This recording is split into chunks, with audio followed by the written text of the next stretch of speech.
Bonjour, bonjour et bienvenue sur le plateau de Bâti Journal TV. Nous sommes à Paris, Paris Porte de Versailles, Batimat 2024 et avec mes deux invités, nous allons parler entreprise du bâtiment, TPE et PME et nous allons parler rénovation énergétique. Pour en parler avec moi, on a la chance d'avoir Jean-Christophe Repon.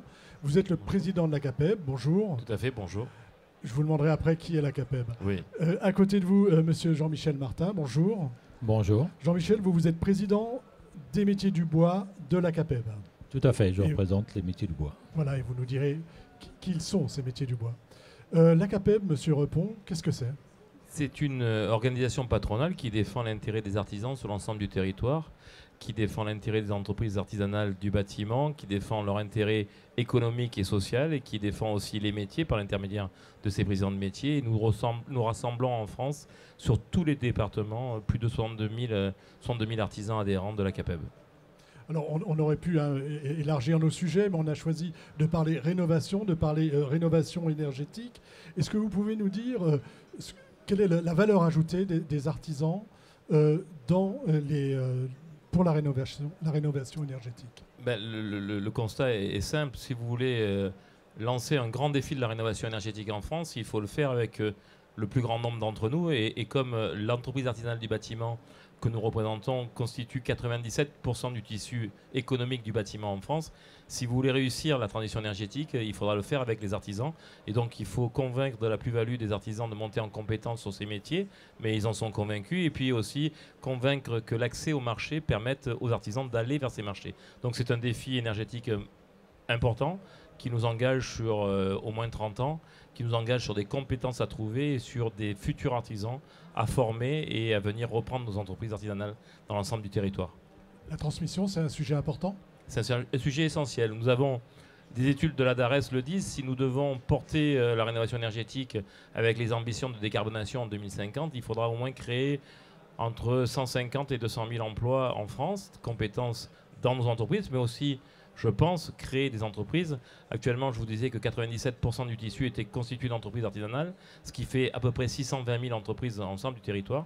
Et il faudrait peut-être que demain, on augmente ce chiffre de 620 000 pour aller encore plus loin et faire plus d'artisans. Donc on essaye de rendre nos métiers attractifs auprès des femmes et des hommes, des jeunes femmes et des jeunes hommes. On est très présent dans l'apprentissage et dans les olympiades des métiers pour faire voir l'attractivité de nos métiers. On a fait une étude avec les jeunes femmes et jeunes hommes pour leur dire, cette génération Z qui essaye de réfléchir à un métier d'avenir et qui a du sens au quotidien, on essaie de faire comprendre à ces jeunes que être dans une entreprise artisanale du bâtiment, c'est travailler pour le changement climatique, pour l'amélioration de la planète, également pour le vieillissement de la population, donc pour permettre à nos citoyens de mieux vivre leur quotidien dans l'habitat. Voilà. On va en parler davantage, une autre émission ici même bientôt.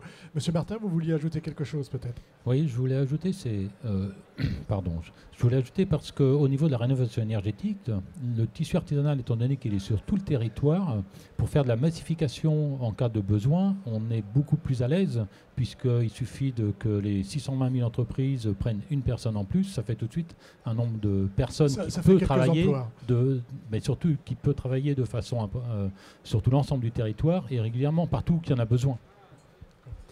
Ça, c'est la première chose. Mais on est dans une période qui est un petit peu compliquée aujourd'hui. Qu'est-ce que vous attendez ? Quel est votre message, on va dire, à la nouvelle équipe gouvernementale, à la fois au global et puis sur la rénovation énergétique ? On a, nous, depuis 2 trimestres, un recul d'activité dans l'artisanat du bâtiment et on a besoin de lisibilité, même, j'allais dire comme l'ensemble de la société, elle a besoin de visibilité sur l'avenir et comment on peut travailler mieux demain. Donc on a besoin d'avoir des signaux forts. Alors on a un premier signal avec une ministre du logement dédiée, donc qui veut dire que visiblement ça redevient une priorité du gouvernement que de mettre le logement au cœur du débat. Mais on a besoin d'avoir aussi une vision sur la stabilité des taux de TVA, par exemple, parce qu'on a beaucoup de discussions actuellement sur la loi de finances. Faut-il ou pas augmenter les impôts ? Faut-il ou pas augmenter les impôts ? Donc si on touchait à la TVA, c'est une augmentation de l'impôt pour la classe moyenne et les classes populaires. Ça veut dire du pouvoir d'achat en moins pour le particulier. Mais c'est aussi, est-ce qu'on continue à donner un signal fort avec une enveloppe budgétaire conséquente de MaPrimeRénov' pour mettre la rénovation énergétique au cœur du débat. Donc c'est toutes ces questions qui nous posent sujet et qu'il faut qu'on traite le plus rapidement possible avec les nouveaux ministres, les nouveaux directeurs de cabinet. Et on a, nous, essayé de prôner une mise à plat de l'ensemble de la construction, du neuf à la rénovation, pour qu'on revoie en fait toute la fiscalité, la partie énergétique. Donc on a besoin de se mettre à plat, de sortir des dogmes, des positionnements des uns et des autres, et d'aller sur les meilleurs moyens d'accompagner nos particuliers à rénover leur habitat. Voilà. Important de pouvoir rénover, d'avoir de la stabilité, j'imagine, et de pouvoir le faire. Mais le marché, aujourd'hui, il en est où, le marché de la rénovation? Parce qu'en début d'année, on disait que ça avait du mal à démarrer. Est-ce qu'on est reparti ou pas? Les modifications, notamment de ma prime rénov au 15 mai, ont permis une réactivation de l'activité de ma prime rénov, mais elle ne permet pas de la rendre positive. On est actuellement à moins 1% d'activité sur la rénovation énergétique, ce qui paraît, non, moins 0,5, qui paraît incompréhensible alors qu'on devrait être la locomotive de la rénovation. On est à moins sur la rénovation classique et moins 0,5 sur la rénovation énergétique. Et donc, ça veut dire qu'on n'est pas aux objectifs. Ça veut dire qu'aussi qu'il faut maintenant redonner une confiance aux particuliers, puisqu'on a vu entre la dissolution, l'attente d'un gouvernement, tout le monde se pose des questions. On sait très bien que dans l'attentisme, il ne se passe pas grand-chose. Et il nous faut maintenant un signe fort, une direction pour que l'ensemble des particuliers se lancent dans la rénovation, sortent de l'épargne pour aller vers la rénovation énergétique. Voilà. Sortons de notre épargne, allons vers la rénovation énergétique. Mais pour ça, il faut un signal fort, quoi. Bah, il faut rassurer, il faut... C'est déjà un contexte, la rénovation énergétique, assez compliqué, assez éloigné du quotidien des particuliers, des citoyens. Et donc, il faut leur donner une vision sur 2-3 ans et la capacité de leur dire que le gain d'énergie qu'ils vont avoir, le mieux vivre leur habitat, va valoriser aussi leur habitation, donc donner de la valeur à leur immobilier et leur permettre de pouvoir mieux vivre. Et ça, c'est important. Et il faut que ça soit un défi collectif du gouvernement, des particuliers pour qu'ils comprennent vraiment le sens fort de l'investissement, et puis des artisans que nous sommes pour les accompagner. Tout ça est une chaîne, on va dire, complète. Mais on va se terner, on va faire un petit focus sur le bois, sur les métiers du bois, sur vos métiers du bois. Quand on parle des métiers du bois à la CAPEB, on parle de quel type de métier? Alors, quand on parle des métiers du bois, on parle des métiers donc, de la charpente, de la construction bois, de la menuiserie, de l'agencement. Hein, c'est tous les métiers qui utilisent du bois au niveau de l'habitation. Et quand on parle de rénovation énergétique, ça va être les menuisiers et les charpentiers. Alors, la rénovation énergétique, bien sûr, c'est les menuisiers charpentiers, mais c'est l'agenceur. Je veux dire, c'est tout un tout. La rénovation énergétique, le bois dans la rénovation énergétique, c'est un atout. C'est-à-dire qu'il ne faut pas parler que rénovation énergétique, il faut avoir derrière aussi l'ampleur que c'est.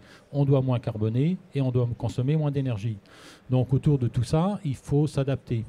Et le bois est bien placé puisque c'est un matériau qui est capable de capter, donc de garder le carbone, tout pendant qu'il est en tant que bois, il garde le carbone. Et si on en met plus, on aura un stockage de carbone plus important. À une condition, bien sûr, que les forêts continuent à pousser et elles, à capter du carbone aussi. Mais derrière tout ça, on a aussi l'échelle, je dirais, du territoire qui est très important parce que plus on va travailler proche de chez soi, moins on va consommer d'énergie. Ce que je disais tout à l'heure, la consommation d'énergie est un des facteurs aussi qu'il faudra absolument dans l'avenir faire attention. Donc quand on est proche de chez soi, on travaille. Et donc là, le travailler sur site est un avantage, un atout, puisqu'on est à 2 km, 3 km du chantier. Si par contre on va un petit peu plus loin, des fois là on peut avoir le côté hors site qui peut être intéressant puisque là on peut préfabriquer en atelier une petite entreprise, une grosse entreprise. Je veux dire, la préfabrication ou le hors site, c'est la préfabrication qui existe et ça fait déjà des siècles qu'on fabrique en atelier de la menuiserie. Et pour moi c'est une préfabrication. Les métiers du bois ont inventé le hors site avant qu'on parle de hors site. Mais oui, parce que la menuiserie, mon père en faisait, mon grand-père en faisait, et il faisait ça en atelier. Et c'était bien du hors-site qu'on allait après poser sur le chantier. Sur cet aspect-là, hors-site, est-ce que ça veut dire aussi que vos entreprises, les entreprises que vous représentez, s'intéressent à des systèmes, par exemple, de façade que l'on vient poser sur des maisons, sur des petits immeubles? Est-ce que vous vous intéressez aussi à ce type de marché? Parce qu'on voit des gros acteurs, mais est-ce que les petites entreprises s'y intéressent? Mais tout à fait. Moi, j'ai plein de collègues, à commencer par notre propre entreprise, où on fabrique en atelier des murs complets qui s'en vont avec les volets, le bardage, l'isolant. Et même à l'inverse, c'est que quand on emmène un mur complet comme ça, on fait qu'un seul transport qui n'a pas de vide au milieu. Je dirais on peut avoir de l'industrialisation où ils laissent tous les vides, il n'y a pas de menuiserie, il n'y a pas d'isolant, il n'y a pas de lardage.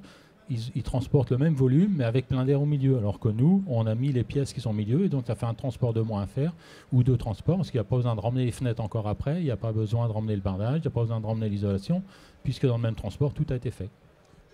Pour les entreprises du bois, et on verra que c'est certainement le même problème, enfin la même chose pour les autres entreprises, quels sont les grands enjeux aujourd'hui en termes de besoins par rapport à la rénovation énergétique? Est-ce qu'on a besoin de formation? Est-ce qu'elles sont prêtes? Est-ce que c'est plutôt le marché qui ne vient pas et qu'il faudrait qu'il soit un petit peu plus dynamique? Alors, c'est le marché qui évolue, mais on n'a pas besoin de formation complémentaire. On a besoin d'information, on a besoin de s'adapter, mais ça reste, je dirais, des petites formations complémentaires. Quand on a le métier en main, on sait s'adapter, on sait faire d'une façon ou d'une autre. On va savoir faire sur chantier, on va savoir faire en atelier. Après, c'est à l'atelier qu'il faut gérer les choses différemment, mais la formation, c'est la même, c'est la formation du métier qu'on a besoin à la base et celle-ci qui sert tout au long de sa vie. Alors là, on vient de parler des charpentiers, des menuisiers. Du côté des agenceurs, ou en tout cas des gens qui travaillent à l'intérieur, est-ce que ce sont les mêmes problématiques? Et comment ils s'inscrivent eux aussi dans la rénovation énergétique? Les agenceurs s'inscrivent dans la rénovation énergétique parce qu'ils apportent du bois. Enfin, ils apportent justement du bois qui va décarboner. Après, autrement, si on met un parquet, par exemple, on est sur du bois qui est décarbonant. Après, ça va dépendre des produits qu'ils utilisent, parce que les agenceurs, c'est pas que du bois, si on peut se permettre de ça. Il y a beaucoup d'autres matériaux, quoi. Il y a un autre aspect, enfin, il y a un aspect dont on parle beaucoup avec le bois, c'est de travailler avec du bois local. Et est-ce que et là aussi, ça joue énormément dans l'aspect décarbonation et économie d'énergie. Alors un peu pas trop pour les particuliers, mais comment ça se passe? Comment est-ce que vous poussez à travailler avec les bois locaux? Alors, tout à fait, la filière courte est toujours la meilleure. Comme je disais tout à l'heure, c'est moins de carbonation due au transport et en même temps, on fait vivre les gens qui sont autour. Parce que ça, c'est un point qui est important aussi dans le système. Donc, pour le faire, mais c'est surtout qu'il faut qu'on trouve, je dirais, les ressources, enfin pas les ressources, mais le produit qu'on a besoin, qu'on doit mettre, qui a des exigences pour pouvoir le mettre dans l'habitat. À partir du moment où on le trouve à côté, on est prêt à l'utiliser. Est-ce qu'on le trouve aujourd'hui? Donc on en trouve de mieux en mieux. C'est vrai qu'à une époque, on avait du mal à trouver du bois sec pour faire de la charpente. Maintenant, on en trouve beaucoup plus facilement qu'à l'époque, mais il y a encore un travail à faire. Donc la filière est en train d'évoluer à ce niveau-là. Est-ce que c'est le cas de toutes les filières vous êtes électricien, c'est ça, je crois. Comment travaillent les électriciens, justement? Ils travaillent aussi leur site depuis des années. C'est pour ça qu'il est important de rappeler que la CAPEB et les artisans ne sont pas opposés au hors-site. Ils sont, j'allais dire, pour le bon hors-site au bon moment. Penser que le hors-site est l'alpha et l'oméga demain de la construction moins coûteuse ou plus rapide ou décarbonée totalement n'est pas la solution. Nous devons, rester dans nos métiers avec une expertise, une compétence, et donc nous devons être capables aussi de dire quelle est la bonne dimension du hors-site sur le chantier pour qu'il soit performant. Et le hors-site doit être, on le disait aussi, en circuit court. Si vous avez du hors-site avec des murs appareillés qui arrivent de Chine, il faudra m'expliquer la plus-value du hors-site. Donc on a aussi une responsabilité à porter ensemble. Pour l'instant, il n'arrive pas, mais c'est un risque réel.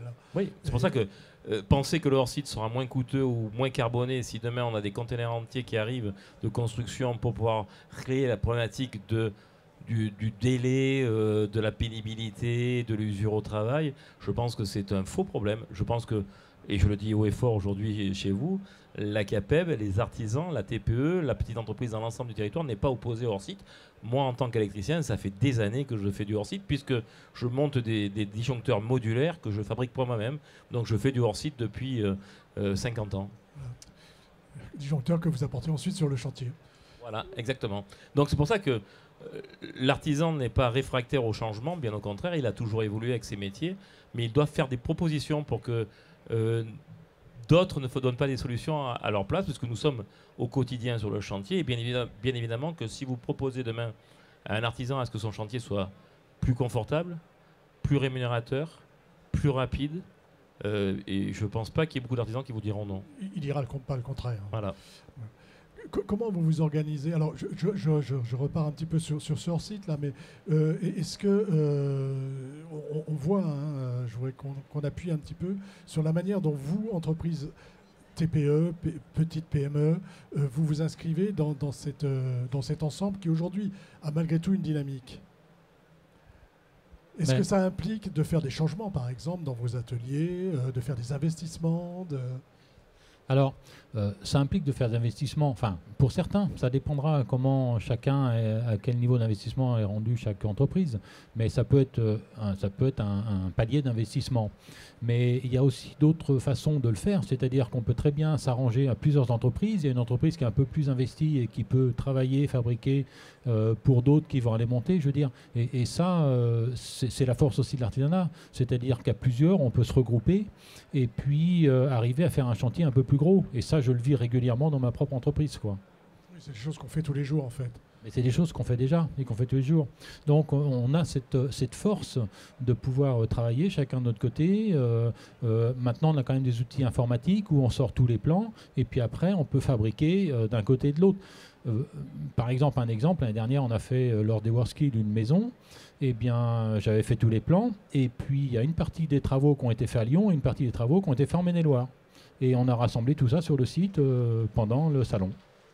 Vous vouliez ajouter quelque chose? Non, juste dire que c'est vrai que l'artisan, la très petite entreprise doit se réinventer aussi, parce que penser qu'on va seul gérer le chantier est dépassé.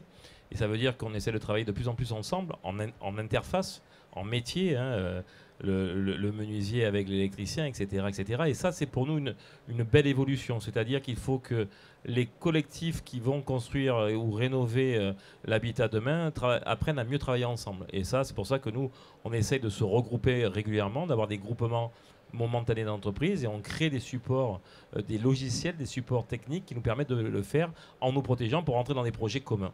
Voilà, projet commun, notamment de rénovation énergétique. Rénovation énergétique, mais il existe aussi le maintien à domicile, l'accessibilité, le vieillissement de la population, qui va demander aussi à beaucoup de métiers, dans souvent peu d'espace. Je prends l'exemple de la salle de bain régulièrement, où dans 14 mètres carrés, 5 mètres carrés, on va avoir 5-6 métiers différents qui doivent rénover l'habitat pour pouvoir maintenir la personne vieillissante dans son habitat d'origine. Donc il faut que ces métiers-là apprennent de plus en plus à travailler ensemble, à coordonner de plus en plus le métier et d'avoir aussi des interfaces de plus en plus étroites pour qu'il y ait de la performance au bout, pour la performance énergétique, mais aussi un résultat sur le maintien à domicile. Donc on a besoin de se réinventer dans ce cas-là et on a besoin d'avoir des artisans qui font partie des collectifs. On parlait tout à l'heure, et on l'a un petit peu abordé, mais l'avantage de l'artisan, c'est qu'il sait s'adapter. C'est ça? On a une très grande souplesse, on l'a prouvé pendant la période Covid. On a vu que l'activité a été dure à porter pendant les mois Covid, mais que l'ensemble des artisans se sont adaptés. On a eu le malheur d'avoir plusieurs crises qui se sont suivies, hein, entre le Covid, la crise énergétique, la crise en Ukraine, la pénurie et l'inflation. Donc je veux dire que les artisans se réinventent sans arrêt. Mais ce n'est pas parce qu'ils se réinventent sans arrêt, qu'ils sont souples et agiles, qu'il ne faut pas les considérer dans la prise de décision et dans le modèle constructif de demain. Et on n'est pas juste de la main-d'œuvre, c'est ça qu'on essaie de rappeler régulièrement, mais on est là aussi dans la prescription et dans une vision. Prescription et vision, notamment les métiers du bois. Oui, enfin, c'est-à-dire qu'on on doit toujours regarder plus loin parce qu'on doit toujours avancer pour pouvoir évoluer. On voit qu'il y a des changements, on voit qu'il y a des évolutions et c'est à nous de nous adapter. C'est vrai qu'aujourd'hui, on est capable de faire des façades en rénovation énergétique, par exemple. On est capable de faire des façades complètes en atelier et de venir les déposer au long du mur de la maison actuelle. Les menuiseries peuvent être dedans et les volets aussi. Donc ça, on s'adapte quoi à chaque fois. Donc ça fait partie de l'évolution, bien sûr. Ça fait partie adaptation, évolution. On est sur Batimat, hein, Batimat événement qui a lieu tous les 2 ans, important pour tous les acteurs du bâtiment. Qu'est-ce que vous venez entre guillemets y faire et y chercher?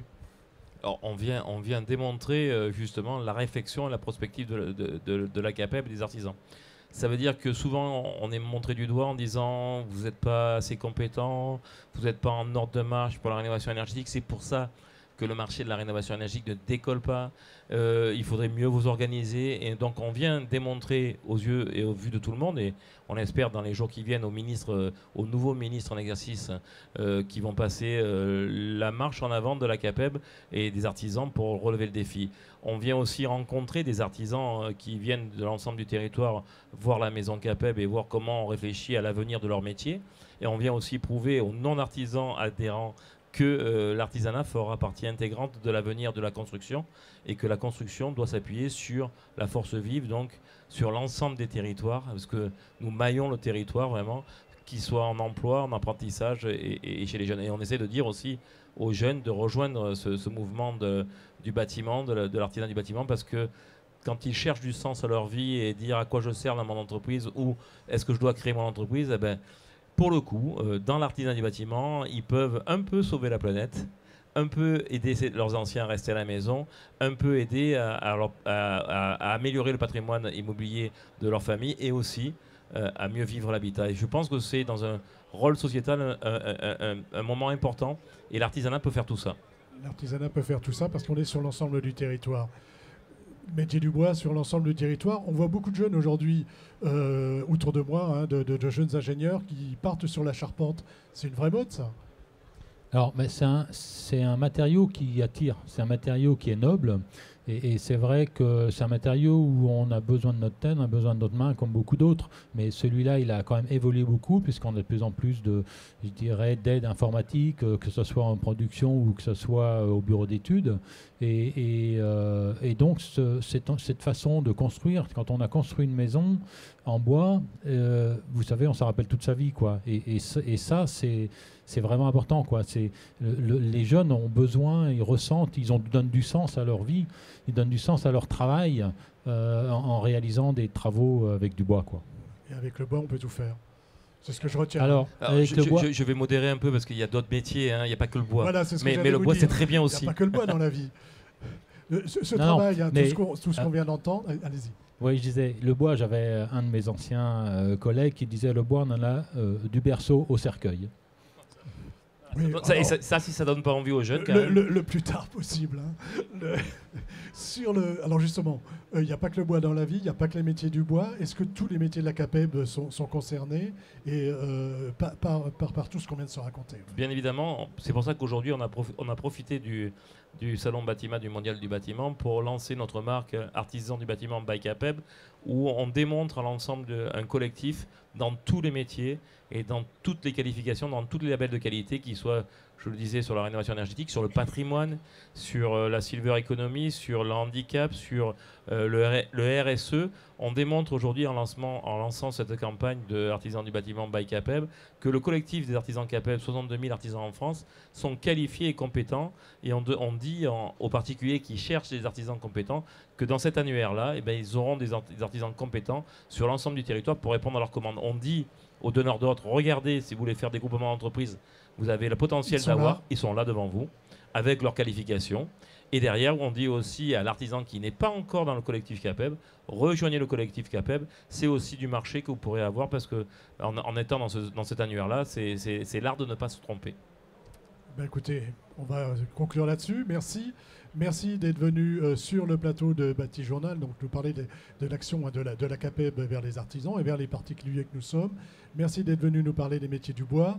Une émission, un temps d'échange à retrouver, comme tous ceux que nous enregistrons ici, sur notre site internet Bâti Journal TV et sur le site de notre partenaire, le Codifab. Merci à vous. Merci. Merci.